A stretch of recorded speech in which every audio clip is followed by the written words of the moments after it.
होता है कि सुकून मिलता है, हमें परेशानी नहीं होती उस चीज़ की। ऑल्सो हमें एक्शन नहीं लेना पड़ता, हम फ्री हो जाते हैं। जब कोई रिस्पॉन्सिबिलिटी नहीं लेनी होती, जब कोई प्रॉब्लम ही नहीं एग्जिस्ट करती तो रिस्पॉन्सिबिलिटी हमें किस चीज़ की लेनी होगी? Do you get it? अच्छा, नुकसान भी इसका यही है। इसका नुकसान ये है क्योंकि एक्सेप्टेंस नहीं आती कि कोई प्रॉब्लम है तो we never work towards it. हम कभी भी उसकी तरफ काम नहीं करते, हम कभी भी रिस्पॉन्सिबिलिटी नहीं उठाते कि मैं हूँ कॉज, या मुझे हेल्प की ज़रूरत है, या मैं कुछ चेंज करूँगा अपना बिहेवियर तो चीज़ें चेंज होगी। Are you guys familiar with those different denial pattern जो पेशेंट फॉलो कर रहे होते हैं? उसमें मिनिमाइजिंग होता है, चीज़ें कम करके बताना, हम कंपेयर कर रहे होते हैं बाकी पेशेंट्स के साथ कि बाकियों की जो सिचुएशन है ना मुझसे काफ़ी ज़्यादा वर्स है, मेरे हालात इतने ख़राब नहीं हैं। हम कम्प्लीटली ही डिनाई कर देते हैं कि नहीं, ऐसा कोई मसला एग्जिस्ट ही नहीं करता है। हम रैशनलाइज कर देते हैं, हम अच्छे अच्छे एक्सक्यूज़ ढूंढ के लेकर आते हैं अपने प्रॉब्लम को जस्टिफाई करने के लिए।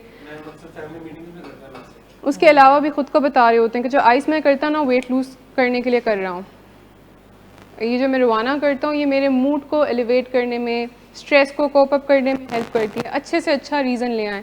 जब हम ब्लेम करते हैं किसी फैमिली मेम्बर पे या किसी ट्रेजेडी में जो हमारी लाइफ में हो चुकी होती है, अगेन रिस्पॉन्सिबिलिटी से बच जाते हैं कि मैं जो ड्रग्स करता हूँ या मैं जिस डिजीज़ का शिकार हूँ वो किसी और की वजह से। Different patterns. लाइकवाइज एक डिनायल की फॉर्म ही होती है जो कि हर कोई इस फेज से गुजरा होगा, उनको लगता है कि इफ़ आई वांट तो मैं क्विट कर सकता हूँ ड्रग्स, इट्स जस्ट दैट कि I don't want to do it right now. समझ रहे हैं कि क्योंकि मैं चाहता नहीं हूँ मैं इसलिए क्विट नहीं करता, अदरवाइज मेरे बस की बात है बिल्कुल। मैंने जिस दिन डिसाइड किया ना उसके अगले दिन से मैंने ड्रग्स लेना बंद कर देनी है। ये एक डिनायल पैटर्न है, क्योंकि प्रॉब्लम यहाँ पे ये है कि लॉस ऑफ कंट्रोल होता है एडिक्शन के अंदर। कंट्रोल नहीं होता हमारे ऊपर कि हम कितना सब्सटेंस यूज़ कर रहे हैं, हम कब तक यूज़ कर रहे हैं, फ्रीक्वेंसी क्या है हमारा सब्सटेंस यूज़ करने की। प्रोजेक्शन ये होता है कि मसला कोई हमारे साथ होता है और हम किसी और के ऊपर प्रोजेक्ट कर रहे होते हैं, प्रेजेंट कर रहे होते हैं। गुस्सा मुझे ज़्यादा आ रहा है और मैं किसी को कह रही हूँ कि आप बहुत गुस्सा करते हैं। It's like I am cheating on someone और मैं किसी और को चीटिंग के लिए एक्यूज़ करूँ। मैं झूठ बोल रही हूँ और मुझे लगे कि हर सामने वाला बंदा जो मुझसे बात कर रहा है वो झूठा है। दैट इज़ बिकॉज मैं गिल्टी हूँ, मैं खुद ये काम कर रही हूँ इस वजह से।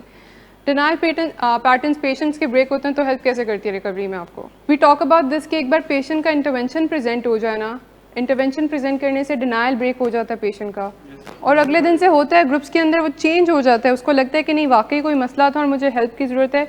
और वो पेशेंट जो कि पूरे ट्रीटमेंट में चुपचाप अपने दिन काउंट कर रहा होता है वो बात करना शुरू कर देता है सडनली। सरेंडरेंस किस वजह से आती है? क्या होता है? उसको पता चल जाता है कि नहीं वाकई मसला है, एहसास होता है, वो उसकी तरफ काम करना शुरू कर देता है। शेम हीलिंग में हेल्प करता है। तो बहुत बेनिफिट्स हैं डिनायल को ब्रेक करने के और बहुत नुकसान है अगर हम डिनायल को ब्रेक ना करें। ये पेशेंट्स के एक्सटेंट तक बात होगी। आज हमने डिनायल पैटर्न्स पे बात करना है जो फैमिलीज़ में एग्जिस्ट करते हैं, कोडिपेंडेंसी के अंदर जोन से डिनायल पैटर्न्स एग्जिस्ट करते हैं, जिसकी वजह से फैमिली नहीं एक्सेप्ट कर पाती या पेशेंट को इलाज में लेके आने में डिले कर रही होती है कि इनको हेल्प की ज़रूरत नहीं है। डिफरेंट रीजंस होते हैं। उनमें से एक ये भी हो सकता है कि लगता है ये कोई काम है जो हम खुद से ठीक कर लेंगे। कभी कभी लगता है कि आइडेंटिफाई नहीं करेंगे, पर्दा डाले रखेंगे ना, इससे बात करेंगे ना, हमें पता चलेगा ओपनली तो खुद ही से ये चीज़ ख़त्म हो जाएगी। अच्छा, सिगरेट पीना इसने स्टार्ट कर दिया बट एक दिन शर्म के मारे खुद ही क्विट कर देगा, मुझे कन्फ्रंट करने की ज़रूरत नहीं है। ऑल्सो ये लगता है कभी कभी कि बहुत प्यार करेंगे, इसकी ज़रूरतें पूरी कर देंगे, शायद कोई कमी है इसकी ज़िंदगी में जो मैंने पूरी नहीं की है, वो पूरी कर देंगे तो फिर ये ड्रग्स छोड़ देगा। ये सब हम इसलिए कर रहे होते हैं बिकॉज हम डिनाई कर रहे होते हैं। गिल्ट फील करने की वजह से हम डिनाई कर रहे होते हैं और हमें लगता है कि इस मसले का कल हल कोई और है सिवाय इलाज के। सिवाय इलाज के हल इसलिए लग रहा होता है कि हम इसको डिजीज़ की तरह नहीं ले रहे होते, हम नहीं एक्सेप्ट कर रहे होते कि हमारे लव्ड वन को एडिक्शन है। 4 कैटेगरीज में डिवाइड किया है डिनाइल को। सबसे पहला ये कि डिनाइंग समवन्स बिहेवियर। इसमें है कि आप मानते ही नहीं हो कि इस तरह का कोई बिहेवियर है, एज इन वो अगर रूड हो रहे हैं, वो सब्सटेंस यूज़ कर रहे हैं, इन सब को तो कहीं ना कहीं मान लेते हैं, बट अपनी जो लाइफ में प्रॉब्लम्स आ रही हैं उनकी रीज़न अपने लव्ड वन को नहीं ठहराते कि मुझे जो गुस्सा आ रहा है जी। Denying someone in your life has addiction problem or his or her behavior is causing a problem. ये इस तरह की स्टेटमेंट में हो सकता है कि हाँ ये सब्सटेंस यूज़ करता है लेकिन एडिक्टेड नहीं है। कल एक फैमिली बता रही थी कि ये अल्कोहल लिया करते थे और उसके बाद अल्कोहल उन्होंने छोड़ दी और बस आइस छोड़ना इनके लिए मुश्किल है। कंप्लीट एब्स्टिनेंस में क्या बताया जाता है इस आइडियोलॉजी के बारे में? नहीं, जब हमें लगता है कि हमने ये ड्रग छोड़ दी है बट एक्चुअली मैं you have started taking something else. इसको सब्स्टिट्यूट करना कहते हैं, इसको क्विट करना नहीं कहते। जब हमें ये तसल्ली मिलती है ना कि इसका जो ड्रग ऑफ चॉइस था इसने वो छोड़ दिया है, बट कुछ और लेना स्टार्ट कर दिया, तो इसको सब्स्टिट्यूट कहना कहते हैं, इसको कंप्लीट एब्सटिनेंस नहीं कहते। ऑल्सो अगर किसी पेशेंट ने कंप्लीट एब्सटिनेंस प्रोवाइड कर रहा है अपनी रिकवरी में, कि किसी भी किस्म का कोई सब्सटेंस नहीं ले रहा, लेकिन अब उसके बिहेवियर्स चेंज नहीं हो रहे, तो वो रिकवरी में नहीं है। कंप्लीट एब्सटिनेंस एक प्री रिक्विजिट है रिकवरी की, वो कंप्लीट रिकवरी नहीं है। अच्छा, एक मिनट यहाँ पे ऐड करना चाहूँगी, जिसका ये है डिनाइंग समवन्स बिहेवियर, यानी आपकी लाइफ में जो एडिक्ट है आप उसके बिहेवियर को भी डिनाई करते हो। जिस तरह कि वो गुस्सा कर रहा है बहुत ज़्यादा, तो आप कहेंगे कोई बात नहीं, इस एज में बच्चे गुस्सा करते हैं। या फिर अगर वो मेल पेशेंट है तो आप कहेंगे कि कोई बात नहीं, मर्द तो गुस्सा करती हैं, नौजवान है, गर्म खून है। इस तरह की एग्जांपल्स खुद को ही देख के जो है ना आप तसल्ली दे देते हैं कि वो एडिक्ट नहीं है। मतलब बिहेवियर्स दिख भी रहे होते हैं लेकिन उन पर आप ध्यान नहीं दे रहे होते, जस्ट बिकॉज के ये एक्सेप्ट ना करना पड़े कि वो एक एडिक्ट है। बाइपोलर डिसऑर्डर के पेशेंट्स भी होते हैं, फिर बॉर्डरलाइन पर्सनालिटी डिसऑर्डर के पेशेंट्स भी होते हैं, तो इसको भी ट्रीट करना ज़रूरी है। और अगर वैसे भी मूड मिजाज का मसला है तो उसकी भी ट्रीटमेंट इसलिए ज़रूरी है कि वो फिर डिसफंक्शनल लाइफ हो जाती है। आप ऐसी लाइफ नहीं गुजार पाते जो कि हेल्दी हो। लड़ाइयाँ, मसले, आपकी सोशल रिलेशनशिप्स ख़राब होते हैं, आपकी अपनी लाइफ में बहुत ख़राबियाँ, काम नहीं कर पाते आप, घरों में लड़ाइयाँ हो रही हैं, बाहर जा रहे तो बाहर लड़ाइयाँ हो रही हैं, दोस्तों के साथ लड़ाइयाँ हो रही हैं, आपके अपने बड़े मसले स्टार्ट हो जाते हैं, आपको खुद से भी नफरत होना शुरू हो जाती है कि हर वक्त मैं क्या इतना गुस्सा करना शुरू हो जाता हूँ। और उसकी बहुत सी रीजंस हो सकती हैं। मतलब एक रीज़न ये है कि जैसे लग रहा होता है कोई फैमिली मेम्बर है पास में जो कि ऑलरेडी सब्सटेंस यूज़ करता रहे। अक्सर केसेस में फादर रहे होते हैं कि जिन्होंने अल्कोहल यूज़ की होती है, उनके भी ऐसे सिमिलर से बिहेवियर्स होते हैं, तो पूरी फैमिली को एक आदत सी होती है, वो नॉर्म्स बन जाती हैं। वो चीज़ें जो डिसफंक्शनल बिहेवियर होता है वो हमारे लिए कुछ एक्सेप्टेबल सा बन जाता है। एज इन पार्टीज़ में ड्रिंक करना अगर कॉमन है या घर पे अल्कोहल सर्व होती है रेगुलरली, तो एक नॉर्म बन गया है। देयर वाज दिस पेशेंट कि उनको डिनर के साथ घर वाले अल्कोहल सर्व किया करते थे, तो जब उन्होंने हीरोइन क्विट की, उनके लिए बहुत मुश्किल था ये चीज़ एक्सेप्ट करना कि मैंने अब अल्कोहल भी क्विट करनी है, क्योंकि अल्कोहल को वो ड्रग कंसिडर कर नहीं रहे थे। Why is that? नॉर्मल है उनके घर में, वो डिनर के साथ उनकी फैमिली उनको प्रोवाइड किया करती थी, उनके फादर ही was an alcoholic as well, तो उस चीज़ का मसला नहीं लग रहा होता, मसला कोई और लग रहा होता। Growing up in a dysfunctional family, you learn not to trust your perceptions and what you know. Basically, क्योंकि एक्सेप्ट कर लिया होता है किसी बिहेवियर को, तो लग रहा होता है कि हमारी जो जजमेंट्स हैं किसी भी चीज़ के बारे में वो गलत हैं। अपनी जजमेंट्स पे हमारा ट्रस्ट नहीं होता कि अगर मुझे लग रहा है मसला है तो ख़ुद ही उसको जस्टिफाई करना शुरू कर देना, नहीं शायद ये मुझे ही लग रहा है, किसी और को तो नहीं लग रहा है, कोई और तो अपना ओपिनियन जो है वॉइस आउट नहीं कर रहा है, तो शायद मुझे ख़ुद पे काम करने की ज़रूरत है, बजाय इसके कि मैं किसी और के प्रॉब्लम को एड्रेस करूँ, मैं ही एडजस्ट कर लूँ इस सिचुएशन के अकॉर्डिंगली, तो शायद मसले ना होंगे। डिसफंक्शनल फैमिली में जब हम रह रहे होते हैं, फंक्शनल फैमिली का रोल ये होता है कि कोई डिफ़िकल्टी होती है तो आप जाके शेयर करते हो, आपको हेल्प करते हैं। डिसफंक्शनल फैमिली में जब हम रहते हैं तो रिस्पॉन्सिबिलिटी अपनी खुद लेना सीख रहे होते हैं। There is no one there to help us 24 hours, हर कोई हेल्प तो नहीं कर रहा होता, खुद ही से डिसाइड कर लेते हैं कि बेस्ट आउटकम क्या है, बेस्ट हेल्प क्या है और बेस्ट तरीका क्या है अपने प्रॉब्लम को मैनेज करने का, अपने मूड को मैनेज करने का। ये कोई काम है जो मैंने खुद से करना है। कोडिपेंडेंस में भी ये चीज़ बहुत ज़्यादा होती है। देयर इज़ अनदर रीज़न, जब हम फोर्थ डिनायल पैटर्न के ऊपर बात करेंगे तो ये रियलाइज ज़्यादा। अच्छा, डिसफंक्शनल फैमिली का ये भी होता है कि फंक्शनल फैमिली वो है ना, जिस तरह हम इसने कहा कि आप सोल्यूशन फोकस्ड होते हो, कोई मसला आया सोल्यूशन ढूंढने की कोशिश करेंगे सब मिलके। लेकिन डिसफंक्शनल फैमिली में क्या होगा कि एक दूसरे को ब्लेम करेंगे और रिस्पॉन्सिबिलिटी नहीं लेंगे इस चीज़ की। ऑल्सो इसमें ये भी होता है कि अभी यहाँ पे बात की ना कि आप अपने परसेप्शंस को ट्रस्ट नहीं करते, वो इसलिए भी होता है कि पेशेंट जो होता है फैमिली को इतने धोखे देता है या इतने अच्छे तरीके से मैनिपुलेट कर देता है कि नहीं ऐसा तो कोई मसला नहीं है, मैं बस छोड़ दूंगा, मेरा तो ये इशू है ही नहीं, मेरा तो कोई और इशू है, उसको एड्रेस करें, आपने मुझे प्यार नहीं दिया, मुझे इसकी ज़रूरत है, आप ये मुझे दिला दे तो मैं छोड़ दूंगा। तो फिर फैमिली समझती है कि अच्छा शायद मेरी परसेप्शन गलत है, शायद बेचारे का इतना मसला नहीं है जितना मैं उसको डांट रहा हूँ या डांट रही हूँ इस बारे में कि अल्कोहल का इशू है। इस वजह से भी आप लोग अपने फिर परसेप्शंस को ट्रस्ट नहीं कर पाते। ऑल्सो इट्स हार्ड एक्सेप्ट कर लेना कि कोई मसला है और फिर उसके इलाज के लिए कहीं पे जाना, क्योंकि जो स्टिग्मा है एक सोसाइटी में इलाज से related. There is a patient right now currently जिनकी फैमिली ये डिस्कस कर रही थी, उनको 80 डेज़ एंड अबव हो गए हैं। उनकी मदर का एक कंसर्न है कि बाहर जाके सबको फेस कैसे करेगा या बाहर सबको कैसे बताना है कि ये कहाँ पर है।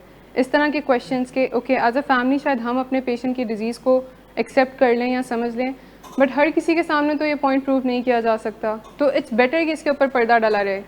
और ये बहुत स्ट्रांगली हम बिलीव करते हैं कि एक्टिव एडिक्शन में जब हमारा पेशेंट है तो तब तो शायद लोगों को नहीं पता होगा कि वो ड्रग्स ले रहा है, बट एज सून एज हम रिकवरी में आ गए, people will start talking about it. लोग बातें करेंगे, लोग पूछेंगे कि पेशेंट कहाँ पर है, और फिर उसके करेक्टर के ऊपर बातें करेंगे जो कि हमसे सुनी नहीं जाएंगी। There is another reason, denial के बहुत अलग सारे रीज़न होते हैं पेशेंट्स की लाइफ में भी और फैमिली की लाइफ में भी। एक रीज़न ये होता है कि there is lack of knowledge, families के साथ भी होता है। हमें लग रहा होता है काफ़ी टाइम तक कि ये कोई इसका करेक्टर ख़राब है जिसकी वजह से ये ऐसे कर रहा है। जब पता ही नहीं है कि डिज़ीज़ है तो फिर आप उसको डिज़ीज़ की रोशनी में देखते नहीं हो, उसको हेल्प उस तरह से लेके नहीं देते हो। एक होता है कि अनकॉन्शियसली हम डिनाई कर रहे होते हैं, जिसकी हम बात कर रहे हैं अपने आप को रिलीफ देने के लिए, पेन से बचने के लिए। एक होता है कि एफर्ट डाल के कॉन्शियसली हम रीज़न ऐसे ढूंढते हैं जो कि जस्टिफाई करते हैं हमारे डिनाइल को। पेशेंट्स भी ऐसा करते हैं, कॉन्शियसली डिनाई करने की एग्जांपल ये हो सकती है कि बहुत प्यारा रीज़न देते हैं खुद को, फैमिली को मैंने बताया तो वो हर्ट होंगे, इससे अच्छा है कि I keep it to myself, या आप कॉन्शियसली एफर्ट डाल रहे हो डिनाई करने का। एंड चौथा वो होता है जब पेशेंट डिलूजनल होता है, और एक डिलूजनल स्टेट में तो फिर आप डिनाई कर रहे होते हो, यू नीड हेल्प आइडेंटिफाई करने से पहले। Low self esteem is another reason, क्योंकि हमें लगता है कि we are not worth it, क्योंकि वर्थ इट ही नहीं लगते, इतना स्ट्रांगली बिलीव नहीं करते अपने कैरेक्टर के ऊपर कि किसी को क्वेश्चन कर सकते हैं। लो self esteem is another reason कि कन्फ्रंट नहीं कर पाते पेशेंट को, लगता है कि हमारी इंपॉर्टेंस नहीं है उसकी लाइफ के अंदर। अच्छा, एक और भी होता है कि समटाइम्स आपको पता नहीं होता, लैक ऑफ इन्फॉर्मेशन भी होती है कि ये एडिक्शन की प्रॉब्लम होगी। आप समझते हैं कि कोई और मसला हो सकता है, अच्छा इसके मूड मिजाज में गड़बड़ है, तो शायद स्ट्रेस बहुत ज़्यादा है लाइफ में, अगर वो काम कर रहे हैं तो शायद ऑफिस में बहुत ज़्यादा, अगर वो स्टूडेंट हैं तो उसमें उसको कोई मसले पेश आ रहे हैं, तो आप उन चीज़ों पे फोकस करना शुरू कर देते हैं बजाय कि एक्चुअल कॉज के लिए। जैसे बिल्कुल वो कहें कि इनको नमाज़ें पढ़ाना शुरू कर दो या इनसे दीन की बातें करना शुरू कर दो तो ऑटोमेटिकली ड्रग्स छोड़ देगा। ये ड्रग्स इसलिए कर रहा है क्योंकि दीन से दूरी है इसकी लाइफ में, एक ये रीज़न हो सकता है। ये रीज़न भी बहुत होता है, फैमिलीज देखती हैं कि सबसे पहले हम इन्हें स्पिरिचुअल हेल्प के लिए लेके गए थे, कोई शायद जादू भी किसी ने कराया हो सकता है, या नज़र लग गई है तो उनको दिखाने ले जाएं, वो भी हो सकता है इशू, उसको भी देखना चाहिए। लेकिन एडिक्शन की तरफ नहीं आते, ये सोचते ही नहीं है कि एडिक्ट हो सकता है। दूसरा डिनायल पैटर्न ये है कि कोई भी कोडिपेंडेंट अपनी ही कोडिपेंडेंसी को डिनाई कर दे। जब कन्फ्रंट किया जाता है कि मे बी आप कोडिपेंडेंसी से सफ़र कर रहे हैं तो डिनाई कर देते हैं कि ऐसा नहीं है। उसका रीज़न क्या हो सकता है? एक एक्सप्लेनेशन ये हो सकती है कि यहाँ पर बैठ के जब कोई और फैमिली मेम्बर अपनी डिफ़िकल्टी शेयर कर रहा है तो हमें लग सकता है कि ये जो एक्शन ले रहे हैं अपने लव्ड वन के लिए ये गलत है, ये कोडिपेंडेंसी का साइन है, बट खुद में वो आइडेंटिफाई नहीं कर सकते। अगेन इट्स एन ईज कि एटलीस्ट हम किसी चीज़ से सफ़र नहीं कर रहे हैं, कोई लेबल हमें नहीं दे दिया गया कि हमें भी अब किसी डिज़ीज़ के ऊपर काम करने की ज़रूरत है, कुछ मैनेज करने की ज़रूरत है। It makes life easier for us. Parents बैठे हुए हैं, जब उनको पता चलता है कि ये प्रॉब्लम है, प्रॉब्लम से मुराद कि वो ड्रग्स कर रहे हैं, एडिक्शन को मानना या ना मानना मैं भी इसकी बात नहीं कर रही, जब उनको अंदाज़ा होता है कि उनका लव्ड वन जो है वो ड्रग्स की एक्टिविटी में है, या कोई गुस्से का मसला है या कोई प्रॉब्लम है, तो कंफर्ट जोन कैसे, शायद आप बात ठीक कह रहे हो, बट मैं I just want to know कि उनके लिए तो दिन रात तकलीफ़ से भरा हुआ है, ठीक है, पेरेंट्स के लिए तो दिन रात तकलीफ़ से भरा हुआ है। वो सो भी रहे हो तो ख्वाब भी ये आ रहे होते हैं कि अच्छा मैंने ड्रग्स को फेंक दिया और फिर अब मैंने उसको बचा लिया, तो उनके लिए तो दिन रात यही एक साइकिल चल रहा होता है। तो पेरेंट्स कैसे फिर कंफर्ट में आ सकते हैं? आंसर इज़ उनको लगता है कि हम कंट्रोल करेंगे तो चीज़ें बेहतर हो जाएंगी। थोड़ी सी ऐसी बात आज मैं आप लोगों से करना चाहूँगी, मुझे पहले ही माफ़ कर दीजिएगा, थोड़ी सी सख्त होगी कि पेरेंट्स जब ये समझ रहे होते हैं और वो तकलीफ़ में होते हैं कि उनके बच्चे का, अभी आज एक पेरेंट से बात मेरी हो रही थी और उन्होंने कहा कि मैंने बहुत ढूंढा है इलाज को और मैंने तकरीबन हर चीज़ ट्राई की है, तो मुझे बहुत सारे लोगों ने ये कहा है कि आप इसको फ़लाँ बिज़नेस ना करवा के देते तो ये इसमें ना जाता, इसको फ़लाँ चीज़ ना देते तो इसमें ये ना जाता। सो ऐसा लगता है जैसे फूट फूट के वो रोना शुरू हो गई मदर। उन्होंने कहा ऐसा लगता है कि मैंने कहाँ पर मिस शुमाइला गलती की है, प्लीज़ टेल मी, जिसकी वजह से ये ठीक नहीं हो पा रहा है, जिसकी वजह से ये ठीक नहीं हो पा रहा है। मैंने कहाँ पर कोई ऐसा गलत काम कर दिया, कहाँ पर मेरी निगलेक्शन हो गई है, क्योंकि कुछ डॉक्टर्स ने मुझे कहा आपने बहुत प्यार दिया उसकी वजह से ये बिगड़ गया है, कुछ डॉक्टर्स ने मुझे कहा कि आप हमेशा इसकी बातें मानते हैं इस वजह से ये बिगड़ गया। तो where I did wrong, answer क्या होना चाहिए? मैं पेशेंट से पूछना चाहूँगी, स्पेशली जब एक पेरेंट को लगना शुरू हो जाए कि आई एम गिल्टी कि मेरा बच्चा ठीक नहीं हो रहा, तो मैंने कहाँ कोई गलती की या कर रही हूँ जिसकी वजह से ये ठीक नहीं हो रहा है। Guilty, we make them feel guilty, we make them, can you please explain it more. लेकिन उस वक्त आपको लग रहा था कि मैं मैनिपुलेट कर रहा हूँ, उस वक्त नहीं लग। वेरी इंपॉर्टेंट पॉइंट कि जब आपको कोई गिल्ट इंड्यूस कर रहा होता है ना कि you are not a good parent, या आप अच्छी वाइफ नहीं है, या आप अच्छे हस्बैंड नहीं है, जब किसी की तरफ से आपको गिल्ट इंड्यूसिंग स्टेटमेंट्स आती है ना, सो द पॉइंट इज़ कि जब पेशेंट कोई अब्दुल्ला साहब प्रॉब्लम क्रिएट करता है तो राइट एक्शन क्या है? देखिए, अगर मैंने कोई प्रॉब्लम क्रिएट की, ठीक, और मैं आपसे, मिसाल के तौर पर हम टीम वर्क कर रहे होते हैं ना, पेशेंट, फैमिली और हम मिलकर काम कर रहे होते हैं। सो अगर कोई स्लिप या रिलैप्स हो जाता है, इस बात की कितनी वर्थ है कि मैं ऑल द टाइम आपको या फैमिली को कहती रहूँ कि अच्छा मैं बताती रहती थी ना आपको, ये अब आपने नहीं किया ना, now this is the consequences you have to face. इससे फ़ायदा क्या होगा अगर मैं ये बताना शुरू कर दूँ एज अ प्रोफेशनल फैमिलीज़ को कि जी मैंने आपको कहा था ना उस वक्त, आपने नहीं किया ना, आप भुगतें। इससे कोई फ़ायदा होगा? या आप फैमिली को कहते रहे कि जी आपके ये करने की वजह से मैंने ये किया है, इससे कोई फ़ायदा होगा? या फैमिली आपको ब्लेम करती रहे, जैसे आपकी वाइफ आज कह रही थी आपको, और आपने भी बहुत कुछ कहा होगा उनको, इससे फ़र्क तो नहीं, मसला हल होता है तो टेल मी, हम सब मिलकर एक दूसरे को ब्लेम करते हैं। इस सेशन का एजेंडा ही ये रख लेंगे कि किसका फॉल्ट था। सबसे बड़ी जो नुकसानदेह बात होती है ना, वो ये होती है कि जब आप भी इस पे बिलीव करना, फैमिलीज इस पे बिलीव कर रही होती कि जो पेशेंट अपनी बीमारी की वजह से इंड्यूस करता है उनके अंदर गिल्ट, पेशेंट का कसूर मैं इसलिए नहीं कहूँगी क्योंकि ये उनके तरीके हैं, ये डिनाइल के पैटर्न है ना। अगर वो मान जाएं कि ये तो बहुत ही डेंजरस सी प्रॉब्लम है, ये तो मुझे सबसे ज़्यादा नुकसान पहुंचा रही है, किसी को तो नहीं, तो मसला ही हल हो जाए।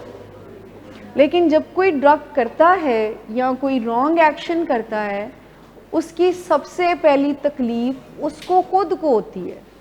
मैं आपकी पूरी तवज्जो चाहूँगी, जब भी कुछ गलत होगा, जब भी कोई गलत करेगा, उसकी सबसे पहली तकलीफ़ उसको होगी।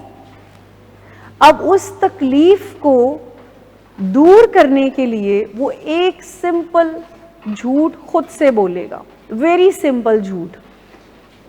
उस तकलीफ़ से बचने के लिए मैं इन्हें नेक्स्ट टाइम नहीं करूँगा, हर कोई कर रहा है, it's not a big deal, मेरे तो वालिदैन इतने सख्त हैं तो मैं इसलिए करता हूँ, मेरी ज़िंदगी में तो परेशानियाँ इतनी हैं मैं इसलिए करता हूँ, मुझे तो स्ट्रेट एज लेनी है, पढ़ाई में बेहतर होना है इसलिए करता हूँ। उसके पास सैकड़ों रीज़न है अपनी उस अनकंफर्टेबल फीलिंग्स को दूर करने के लिए। अब ये काम हो रहा है लाशौरी तौर पर, एहतशाम शौरी तौर पे नहीं हो रहा, अनकॉन्शियसली ये काम चल रहा है। डिनाइल एक ऐसी स्टेट का नाम है जो हम सब को मदद करने के लिए बनाई गई थी, यानी ये एक ऐसा अनकॉन्शियस रिस्पॉन्स है जो हमें ऑटोमेटिक, जो हमें तकलीफ से बचाता है, ठीक, फौरन हार्श रियलिटी से बचाता है।